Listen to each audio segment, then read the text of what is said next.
Hello friends, welcome to Exampur. तो दोस्तों, मैं कुलजीत आज फिर आपका स्वागत करता हूं द हिंदू एडिटोरियल की क्लास में। ये क्लास रोज़ सुबह 6 बजे आती है और आज है 6 सितंबर 2019। ये क्लास यूपीएससी की जो एग्ज़ाम्स होते हैं जैसे कि IAS, IPS, IFS, IRS, IBPS, ऐसे एग्ज़ाम्स के लिए इंपॉर्टेंट है। आईएएस कलेक्टर बनने के लिए, आईपीएस बड़ा पुलिस अधिकारी बनने के लिए जैसे एसएसपी और एसपी, आईआरएस कर विभाग में बड़े पदों पर पहुंचने के लिए, और आईएफएस होता है राजदूत बनते हैं जो दूसरे देशों में जाते हैं। ठीक है दोस्तों, ऐसी और उसके बाद नीचे और भी कई पोस्ट हैं।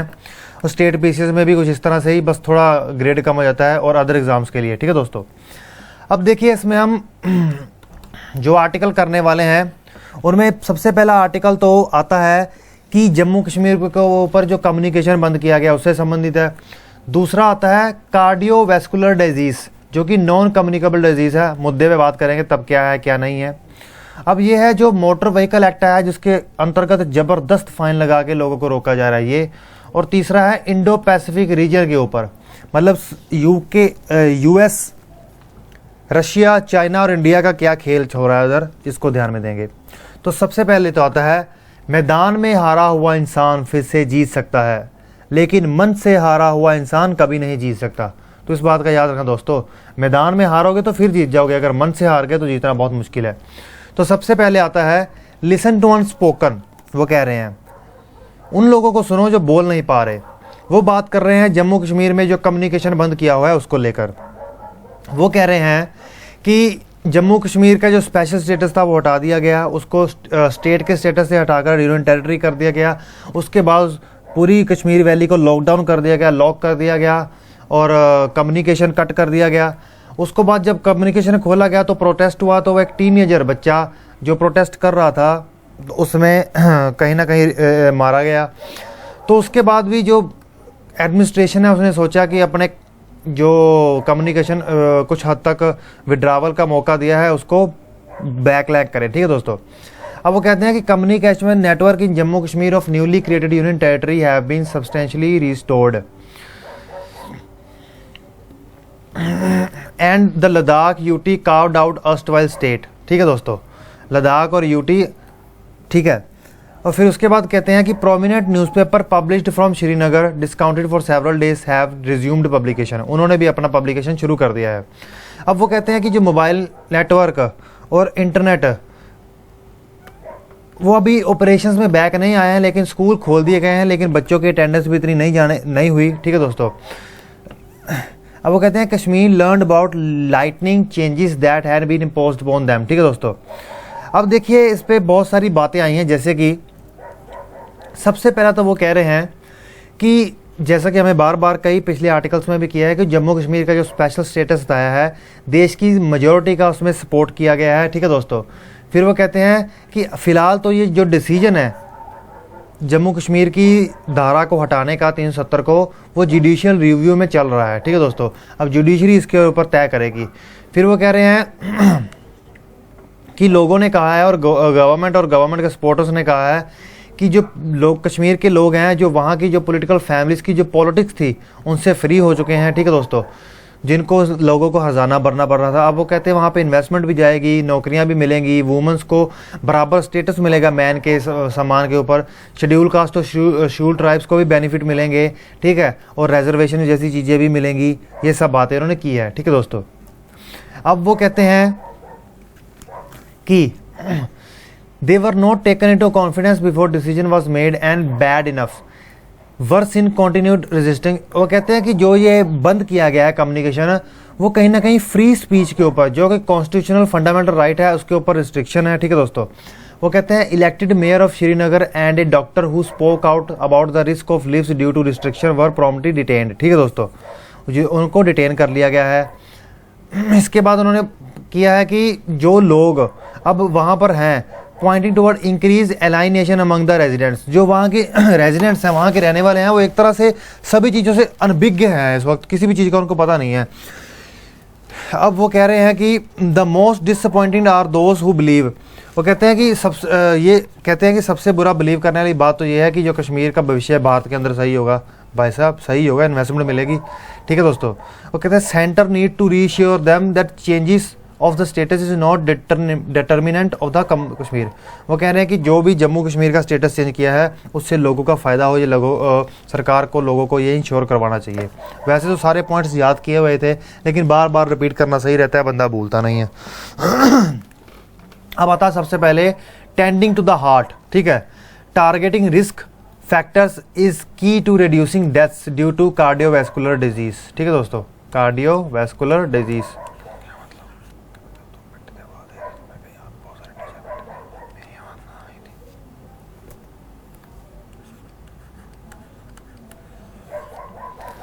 अब इसमें देखो बात क्या हो रही है, देखिए कार्डियोवैस्कुलर डिजीज़ क्या होती है।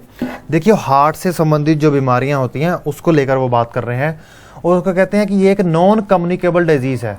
नॉन कम्युनिकेबल डिजीज़ मतलब देखिए कम्युनिकेबल और नॉन कम्युनिकेबल डिजीज़ क्या होती है। देखिए कम्युनिकेबल डिजीज़ होती हैं कि अगर समझ लो कि कोई बीमार व्यक्ति है, उसको कोई कम्युनिकेबल बीमारी है, जैसे कि एक व्यक्ति से दूसरे व्यक्ति में पास हो सकती है, ठीक है दोस्तों, उसे कम्युनिकेबल कह सकते हैं।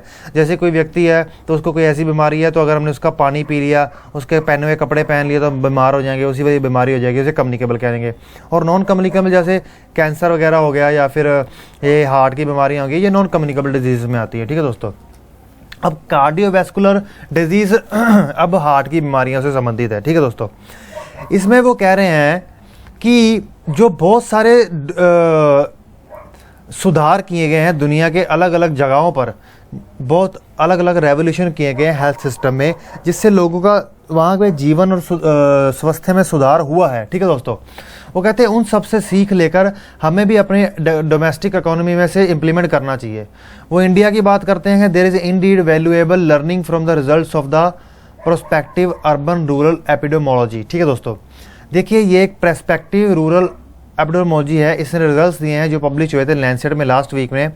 उन्होंने कहा है कि 21 देशों में, जो कि पाँच महाद्वीपीय में जो 21 देश आते हैं, उनके ऊपर स्टडी की गई और पाया गया कि इनकम लेवल के आधार पर, हाई इनकम या लो इनकम के आधार पर उसे अलग अलग किया गया। तो वो कहते हैं उसे पता चला कि जो कार्डियोवैस्कुलर डिजीज़ हैं, ठीक है, leading cause for death overall, ठीक है दोस्तों। वो कहते हैं कि जो कार्डियो डिजीज़ है, कार्डियोवैस्कुलर डिजीज़ हैं, बीमारियां हैं, ये दिल की बीमारियां हैं, ये सबसे ज़्यादा जिम्मेदार है मौतों के लिए, ठीक है, ओवरऑल मौतों के लिए। वो कहते हैं कि अब वहाँ पे देखिए हाई इनकम कंट्रीज़ हैं, वहाँ पे थोड़ा ट्रांजिशन देखने को मिलता है। जैसे कि वो कह रहे हैं कि उन्होंने मैनेज कर लिया है कि वो अब ये बीमारियों की वजह से जो डेथ्स हो रही हैं उसको कम कर पा रहे हैं। लेकिन कहते हैं कि जो लो इनकम कंट्री है, जिसमें इंडिया भी आता है, वो कहते हैं कार्डियोवैस्कुलर डिजीज़ अब भी एक बहुत बड़ा किलर है। मतलब कैंसर से वो कहते हैं जितने लोग मरते हैं उसके गुना 3 लोग दिल की बीमारियों से मरते हैं, कार्डियोवैस्कुलर डिजीज़ से मरते हैं, ठीक है दोस्तों। वो कहते हैं अब क्या कारण है। वो कहते हैं सबसे बुरी बात तो यहाँ पे ये है कि जो फैक्टर्स, कौन से फैक्टर हैं जिसकी वजह से ये हो रहा है। वो कहते हैं including lower quality and less health care. मतलब कि जो हमारी हेल्थ केयर है, जो हमारा स्वास्थ्य प्रोग्राम है, इस पॉइंट को नोट कर लेना कि एक लोअर क्वालिटी का है, अच्छी क्वालिटी का हेल्थ केयर सब लोगों को प्रोवाइड नहीं होता। हर व्यक्ति तो बड़े हॉस्पिटल में नहीं जा सकता ना। फिर वो कहते हैं हेल्थ केयर भी लेस प्रोवाइड हो रहा है, कई जगह पर तो हेल्थ केयर की, स्वास्थ्य की फैसिलिटीज़ ही नहीं है। फिर वो कहते हैं असेस टू अफोर्डेबल, जिसके पैसे भरे जा सकें, उसको quality health care is still a dream, आज भी एक सपना है। फिर वो कहते हैं great amount of out of pocket expenditure होता है। वो कहते हैं अगर ऐसी कोई बीमारी आ जाती है तो आउट ऑफ पॉकेट एक्सपेंडिचर होता है। आउट ऑफ पॉकेट एक्सपेंडिचर क्या होता है, जैसे कि अगर किसी व्यक्ति को भगवान ना करे बीमारी होती है तो उसकी वजह से उसको अपनी जेब से निकाल कर जो पैसा देना पड़ता है उसको कहते हैं आउट ऑफ पॉकेट एक्सपेंडिचर। वो कह रहे हैं कि वो बहुत ज़्यादा बढ़ जाता है और कई बार लोग तो इतने फ्रस्ट्रेट हो जाते हैं, इतना पैसा खर्च हो जाता है कि बाद में वो ट्रीटमेंट कहीं ना कहीं करा ही नहीं पाते, तो बहुत प्रॉब्लम्स आती हैं। वो कहते हैं फिर भी स्टेट्स ने कुछ कोशिश की है अपनी तरफ से, जिसमें उनको लिमिटेड सक्सेस, कुछ हद तक सफलता मिली है गवर्नमेंट स्पॉन्सर्ड स्कीम को इस्तेमाल करके, जैसे कि आयुष्मान भारत, की लोगों को वो कुछ हद तक burden of hospitalization for complication को कम किया जा सके, ये कोशिश की है। अब वो कहते हैं नेशनल लेवल पर, राष्ट्रीय स्तर पर और राज्य स्तर पर मिशन मोड लेवल में ये इंप्लीमेंट की जा रही हैं। देखिए मिशन मोड का मतलब क्या होता है समझना ज़रूरी है। देखिए मिशन मोड में अगर कोई भी स्कीम को, किसी भी योजना को लागू किया जाता है, जैसे आयुष्मान को लागू किया गया, उसका ऑब्जेक्टिव, उसका इम्प्लीमेंटेशन, उसका पर्पस, उसके पैसे, उसका सब कुछ डिसाइड और तय होता है, टाइमलाइन वो उसी पे होके रहता है, ठीक है दोस्तों। अब वह कहते हैं कि इसमें इसमें इंक्लूड होता है जैसे कि national programme for prevention and control of cancer, diabetes and cardiovascular disease और स्ट्रोक। वो कहते हैं कि नेशनल स्तर पर जो प्रोग्राम चलाया गया है रोकने के लिए कैंसर की बीमारियों को, डायबिटीज की बीमारियों को, कार्डियोवैस्कुलर डिजीज को और स्ट्रोक जैसी डिजीज को, ठीक है। वो कहते हैं will have to set up efforts to target people at risk with life saving interventions, ठीक है दोस्तों। जो लोग रिस्क में हैं उसके ऊपर टारगेट करके करना चाहिए कि देखिए ये जो लोग रिस्क में हैं और उसके ऊपर लाइफ सेविंग इंटरवेंशंस होनी चाहिए, ठीक है दोस्तों।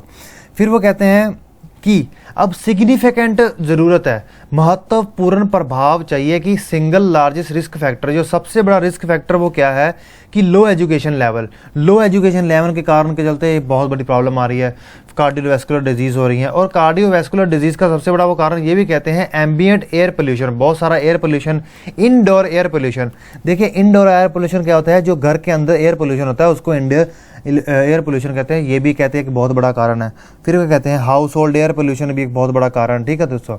वो कहते हैं अब इनको out of the box solutions ढूंढने की जरूरत है, जो सॉल्यूशंस हैं उनको अलग तरीके से सोचकर सॉल्यूशंस ढूंढने की जरूरत है।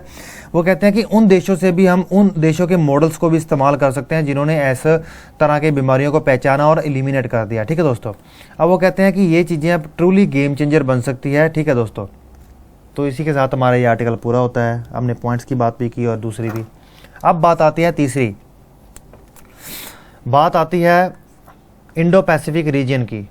दोस्तों अब थोड़ा बात कर लें कि देखिए इंडो पैसिफिक रीजन हिंद महासागर और एशिया वगैरह का ये रीजन आता है, ठीक है दोस्तों। मेरे को लगता है दिखाना पड़ेगा, चलो मैं दिखाता हूँ, रुको।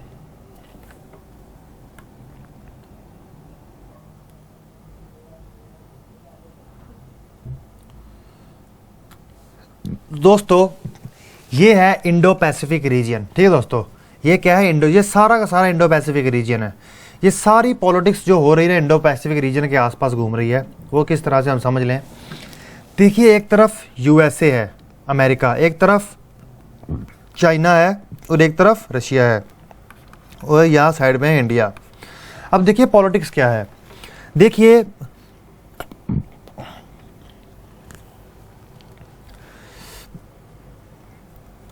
1964 में यूएस के डिप्लोमेट बॉलेस और कोल इंडिया के उस वक्त के एम्बेसडर टू मॉस्को जो रशिया के थे, उन्होंने ऊपर बहुत सारे जियो पॉलिटिक्स से संबंधित बातें की होंगी। तो उस पर उन्होंने कहा है कि वो कहते हैं कि it would be a good if India could try to bring Soviet Union America point of view closure.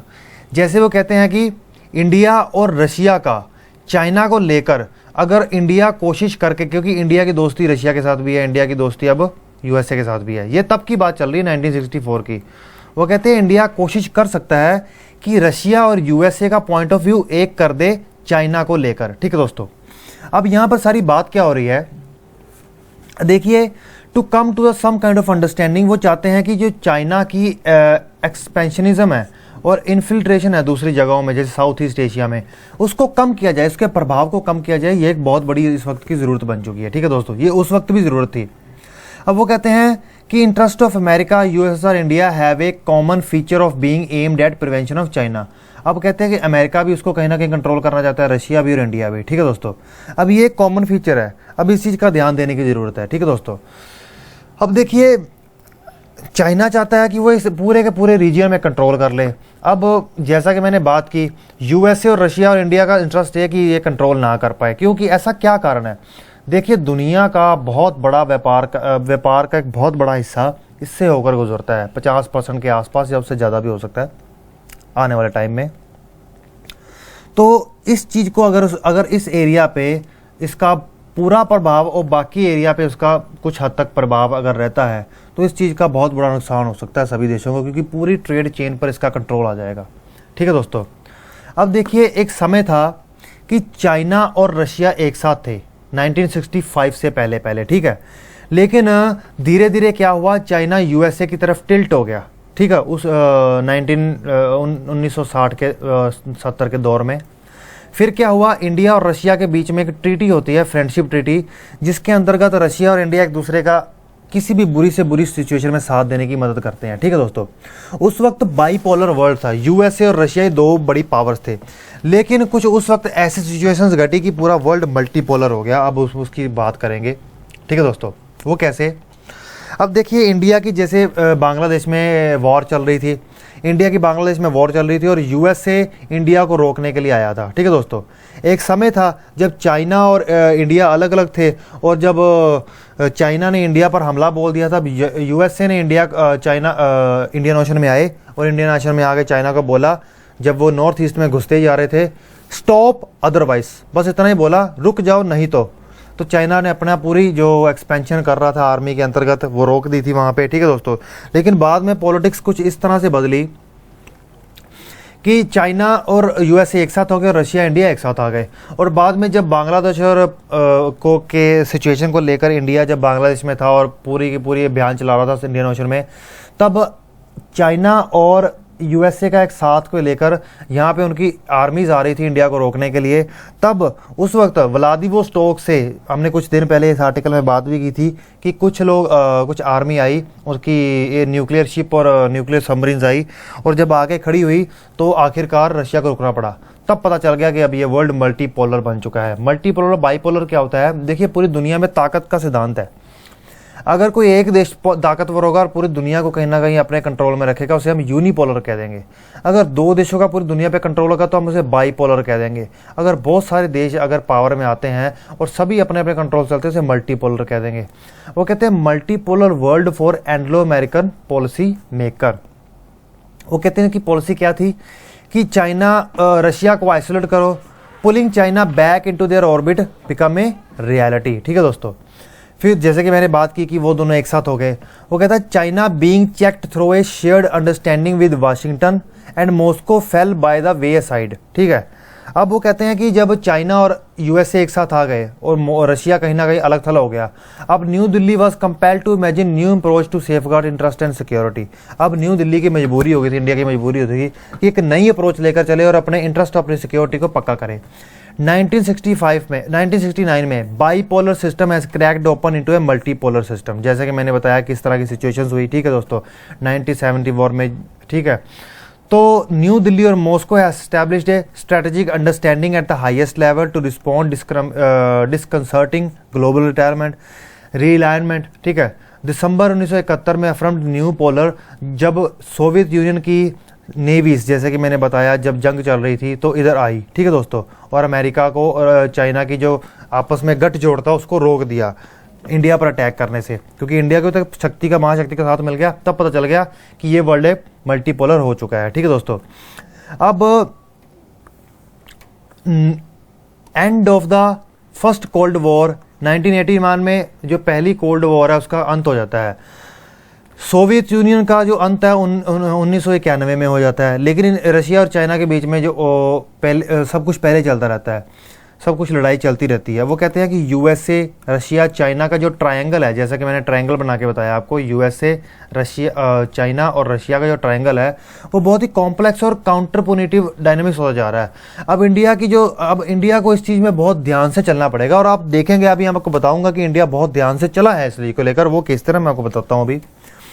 देखिए, despite the Donald Trump administration, अब देखिए अब कॉम्प्लेक्स डायनेमिक्स से किस तरह चल रही है कि डोनाल्ड ट्रंप एडमिनिस्ट्रेशन ने चाइना के साथ ट्रेड वॉर घोषित कर दी है। पता ही है आपको सब कि ट्रेड वॉर चल रही है उनकी बहुत ज़बरदस्त। अब वो कहते हैं कि वो ये सब चीज़ें रीडिफाइन कर रहा है कि उनका जो रिलेशनशिप होगा दोबारा किस तरह से होगा। अभी वो आए तो क्या है, अगर नहीं हुआ तो पता नहीं आगे क्या होगा, वर्ल्ड वॉर भी हो सकती है। तो वो कहते हैं credible and sustainable strategy to respond to China rise. ठीक है, ये credible do not yet see a credible, वो कहते हैं बिल्कुल कोई अच्छी और सही क्रेडिबल और सस्टेनेबल स्ट्रेटजी नहीं दिखी है जिससे चाइना के राइज को रिस्पॉन्ड किया जा सके। अब कहते हैं ग्रोइंग, अब क्या हो रहा था, अब के दौर में क्या हो रहा था पिछले कुछ सालों में 2010 के आसपास बाद से, कि रशिया और चाइना के रिलेशनशिप फिर बढ़ने शुरू हो गए। ठीक है दोस्तों, अब उनका कोई फंडामेंटल रीअसेसमेंट चाइना के यूएस के द्वारा किया नहीं गया। ठीक है दोस्तों, फिर वो कहते हैं कि अब यूएसए नॉर्थ कोरिया के साथ भी जंग में घुस गया। ठीक है, नॉर्थ ईस्ट एशिया में एक कॉन्फ्लिक्ट शुरू हो गया, मिडिल ईस्ट में भी वो अपना इंटरेस्ट को लेकर घुस गया, ईरान के साथ इतने सारे प्रॉब्लम्स चल रहे हैं। फिर वो कहते हैं कि मॉस्को और बीजिंग कहीं ना कहीं एक साथ होते हुए, चाहे पूरे तरीके से नहीं चाहे कुछ हद तक, इन देशों को साइकोलॉजिकल और डिप्लोमेटिक सपोर्ट तो एक दूसरे को मॉस्को और बीजिंग देते आए हैं। ठीक है दोस्तों, फिर वो कहते हैं कि potentially contentious issue such as their European integration vision, Eurasian integration vision. अब वो कहते हैं कि रशिया का यूरेशियन इकोनॉमिक यूनियन और चाइना का बेल्ट रोड इनिशिएटिव, और कहीं ना कहीं एशिया और यूरोप को आपस में जोड़ने में लगे हुए हैं। अब ये इनिशिएटिव भी कहीं ना कहीं उनको डरा रहा है, इनसिक्योर कर रहा है। अब कहते हैं कि उसके बाद ये बात करते हैं कि रशिया चाइना का रिलेशनशिप कि वो किस तरह का रिलेशनशिप है। वो कहते हैं कि ये डिमिट्री ट्रेनिन सुजेस्ट है। इसका मतलब ये है कि never being against each other but not necessarily always each other. वो कहते हैं ना तो वो एक दूसरे के अगेंस्ट बोलने की अप्रोच है और ना ही हर वक्त एक दूसरे का साथ देने की अप्रोच है। वो किस तरह इस तरह से चल रहे हैं, ठीक है दोस्तों। अब वो कहते हैं कि लेकिन यूनाइटेड नेशन सिक्योरिटी काउंसिल में when Russia and China were on opposite sides, जैसे कि चाइना इंडिया के अगेंस्ट बोल रहा था, रशिया इंडिया के साथ खड़ा था, तो इस तरह से कुछ बातें हुई हैं। अब वो कहता है कि एशियन पाइवट, ये एक बहुत बड़ी बात है, एशियन पाइवट, इसको ध्यान देने की बात है। वो कहते हैं कि जब main stream America policy maker look at the big power triangle of USA China Russia, ठीक है दोस्तों, यूएसए चाइना रशिया, वहाँ पे वो कहते हैं कि जब ऐसा हुआ, क्या हुआ कि अब क्या हो रहा कि उस वक्त जैसे कि हम ट्रायंगल बना के बात करते हैं यूएसए चाइना रशिया, अब देखिए इंडिया के साथ रशिया टिल्ट हो रहा है, ठीक है, और चाइना और यूएसए एक साथ हो रहे हैं। अब देखिए अगर रशिया से चाइना को दूर भेजना है तो रशिया को एशिया में कोई अल्टरनेटिव देने का काम कहीं ना कहीं इंडिया ने किया, ठीक है दोस्तों, उसको कहीं ना कहीं ये अल्टरनेटिव मिल गया। अब वो ये नहीं है कि सिर्फ कहीं ना कहीं चाइना के ऊपर ही डिपेंडेंट है, ये एक बहुत बड़ी बात हुई। फिर वो कह रहा है कि अगर हम ये सोचें ना कि रशिया बिल्कुल चाइना को अपना दोस्त ही मानकर चल रहा है, तो ऐसा भी नहीं है, क्योंकि जो साउथ चाइना का डिस्प्यूट है वो बहुत खतरनाक डिस्प्यूट है। अब इसके अगली क्या होता है, वो कहते हैं कि रशिया जो university of New South Wales के जो हैं अलेक्जेंडर कोरोलेव, वो कहते हैं कि रशिया वियतनाम की जो पार्टनरशिप है ना उसको हमें अंडर एस्टिमेट नहीं करना चाहिए, छोटा मोटा नहीं मिलना चाहिए। वो कहते हैं कि वो बहुत ज़बरदस्त लेवल से बढ़ रही है independently of Russia and China relationship, Russia और चाइना का स्वतंत्र रिलेशनशिप होने के बाद भी। फिर वो कहते हैं कि एक बार वंस जो रशिया की मिलिट्री और नेवल मॉडर्नाइजेशन इन देशों को, जैसे कि इंडिया वियतनाम और इंडोनेशिया को पहुंचती है ना, वो कहीं ना कहीं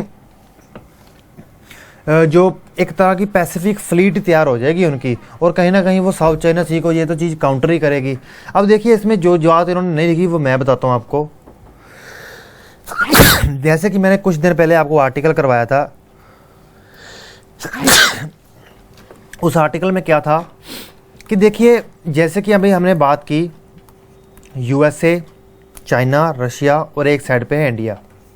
देखिए 1960-70 के दौर में ये बातें चलनी शुरू हो गई कि इंडिया रशिया और यूएस को एक साथ लाने का काम कर सकता है, इस पॉइंट पे कि वो चाइना को ज़्यादा एक्सपेंड ना करने दे, एक्सपेंशन ना करने दे। अब वो बात हो चुकी है, किस तरह से हो चुकी है देखिए। मैंने कुछ दिन पहले एक आर्टिकल कराया था जिसमें व्लादिवोस्टोक की बात हुई थी।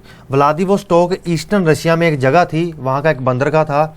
जब हमारी जंग हुई थी, जिसकी मैंने जिक्र अभी भी किया है कि जब हमारी बांग्लादेश की जंग हुई थी तो वहाँ से अपना naval fleet, nuclear fleet Russia ने इंडिया के लिए भेजा था, ठीक है, जिससे इंडियन ओशन में हम अपनी प्रोटेक्शन ज़्यादा बढ़ा पाए थे। उसी जगह पर इंडिया ने कहा था कि हम अपनी इन्वेस्टमेंट करेंगे, अपना ह्यूमन रिसोर्स भेजेंगे, जैसे कि इंडियन टीचर्स, इंजीनियर्स, डॉक्टर्स। और दूसरी तरफ उन्होंने ये बात की कि जैसे कि अब इंडिया का ट्रेड रूट किस तरह से है, मैं आपको जरा उस मैप पे लेकर चलता हूँ। देखिए जो व्लादिवोस्टोक जगह है, ठीक है दोस्तों, वो कुछ यहाँ पे करके है, कुछ इस एरिया में है, ठीक है दोस्तों, रशिया के हैं, और कुछ इस जगह पर करके है। देखिए जो इंडिया का रशिया से व्यापार होता है वो अभी इस रूट से होता है, ठीक है दोस्तों, इस रूट से होता है, और ये बहुत लंबा रूट है। इसमें कम से कम 40 दिन लगते हैं व्यापार सामान को उधर से उधर और उधर से इधर आने के लिए। लेकिन इंडिया ने प्रपोज किया है कि चेन्नई से लेकर व्लादिवोस्टोक का एक नया ट्रेड रूट तैयार किया जाए जो इस तरह से निकल गुजरे। इसमें 24 दिन लगेंगे। अब ये एक बहुत बड़ा मास्टर स्ट्रोक है, कहीं ना कहीं एक रशिया का इस एरिया में उन्होंने इंटरेस्ट बड़े ज़बरदस्त लेवल पर क्रिएट कर दिया है कि अब रशिया का ट्रेड भी यहाँ से जा रहा है। अब चाइना को काउंटर करने के लिए रशिया भी कहीं ना कहीं तैयार कर लिया है, और इंडिया ने यह भी रशिया को अश्योर कर दिया है, पक्का कर दिया है कि देखिए हम आपके हमारी और दोस्ती में, अगर मैं यूएस का दोस्त बनाऊँ, अगर आपको ये डर लग रहा है कि मैं कहीं ना कहीं से आपको मेरे से खतरा होगा या आप अपना दोस्त खो देंगे, ऐसा कुछ नहीं होने वाला। हमारी हमारी उनके साथ दोस्ती अलग है, आपके साथ अलग है। हमारे साथ, आपके साथ पुराने दोस्त है, आपके तो पक्का ही रहेगा, आप इस चीज़ की टेंशन मत लीजिए। तो अब ये एक बहुत ज़बरदस्त पॉलिटिक्स इंडिया लेवल पे आप खेल चुके हैं, ठीक है दोस्तों। और इसका अब कहीं ना कहीं एक इंटरेस्ट पे यूएसए और रशिया को इंडिया एक साथ ले आया है, किसको काउंटर करने के लिए, चाइना ट्रायंगल, इस ट्रायंगल में चाइना को काउंटर करने के लिए। अब ये इंडिया के फेवर में भी बहुत ज़बरदस्त लेवल पे जाएगा, क्योंकि इंडिया शुरू से ही फ्री ट्रेड की बात करता रहा है, ठीक है दोस्तों। अब बात आती है हमारे नेक्स्ट आर्टिकल की, जैसे कि मैंने बात किया था कि putting accident victims at the centre of vehicle law, नया मोटर व्हीकल एक्ट आया है, ठीक है दोस्तों। इसमें बड़े ज़बरदस्त फाइन लगाए गए हैं, कोई छोटी और लेकिन कुछ कमियां भी हैं। अब वो किस तरह से बात कर लें हम।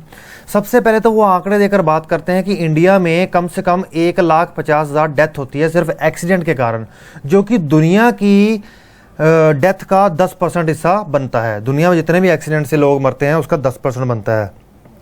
और कहते हैं कि रोड एक्सीडेंट्स को कम से कम करने के लिए, डेटरेंट तैयार करने के लिए, एक निवारण तैयार करने के लिए कि लोग डरें नियमों को तोड़ने से और बच के चलें, अपना जीवन बचाएं, उसके लिए ये तैयार किया गया है। अब देखिए, मोटर व्हीकल एक्ट बना है, इससे जो भी ऑफेंडर होगा, जो भी गलत काम करेगा, उसको बड़ी ज़बरदस्त पेनल्टी पे करनी पड़ेगी, ठीक है दोस्तों। अब वो कहते हैं कि जो पिछला जो एक्ट था वो लैक ऑफ विक्टिम सेंट्रिक था, ठीक है दोस्तों, इन दी डिस्कोर्स। देखिए, lack of victim centric, victim जो मतलब नुकसान झेलता है, जिसके एक्सीडेंट वगैरह होता है, वो विक्टिम कहा जाता है उसे, ठीक है दोस्तों। वो कहते हैं विक्टिम सेंट्रिक था, ठीक है। अब उन्होंने फिर नेशनल क्राइम रिकॉर्ड ब्यूरो की बात किया कि कहते हैं वो भी कुछ इस तरह के आंकड़े इकट्ठे करके नहीं लाता। फिर वो कहते हैं कि जो amendment act give the victim some respite, जो अमेंडमेंट एक्ट अब पास हुआ है उसने विक्टिम्स को, जिनके साथ बुरा होता है, उनको कुछ सांस लेने का मौका दिया है। किस तरह से, उन्होंने कहा है कि जो उन्होंने इंश्योरेंस कंपनसेशन मिलती थी एक्सीडेंट होने के बाद, वो बढ़ाकर 5 लाख कर दी है, ठीक है। और अगर एक्सीडेंट होने की वजह से उनको चोटें वगैरह लगती हैं ज़बरदस्त भी, तो उनको 2.5 लाख कर दिया है। अगर हिट एंड रन केस आता है, हिट एंड रन केस जैसे गाड़ी ने आपको ठोका और भाग गए, ठीक है, उस केस में भी उन्होंने 2 लाख कर दिया है। और 50,000 अगर आप कोई इंजरी आपको आती है तो। वो कहते हैं कि कैशलेस ट्रीटमेंट की बात करते हैं। वो किस तरह से हम देखने की बात है।